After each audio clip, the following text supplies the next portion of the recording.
देखो बर्तमान जो 7टी जिले में जो बन्या प्रभावित होती आपणकर बालेश्वर भद्रक जगतसिंहपुर जाजपुर केन्द्रापड़ा केउंझर एवं मयूरभंज यही सबू जिले में आमर विभाग तरफ सतर्क सूचना देवा सहित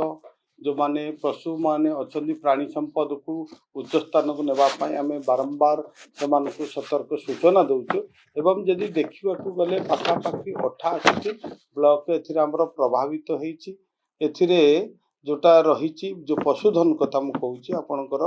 वर्तमान गाई महिषी पाखापाखि 29,204 प्रभावित होती छेली मेढ़ा 1,61,983 प्रभावित होती चाषी जदि देखा आपणकर 83,275 जन चाषी जो पशु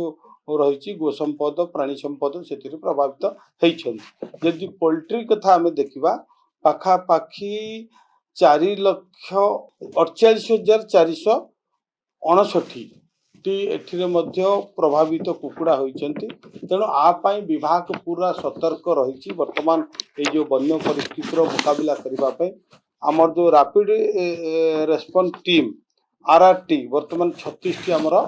गठन करा जायछि तब आमर 50 टी जगार पशु मानक पई health camp animal health camp करा जायछि 1962 रो व्यवस्था रही 24 आवर से आम सर्विस दौचे जो जहाँ प्रभावित आम पाख खबर आसिले से तुरंत चिकित्सा और उद्धार कार्य आमर टीम करुचंती एवं गो खाद्य सफिशिएंट आम पाखे रही जदि कैटल फीड आम पाखे सफिशिएंट रही एवं जिला तरफ जहाँ रिक्वायरमेंट इमिडिएट ताको पठेबार व्यवस्था करा सबु जगार मौजूद रही तेणु प्राणी संपद किपरि भाव प्रभावित न हो नष्ट न हो से सरकार सतर्क रही।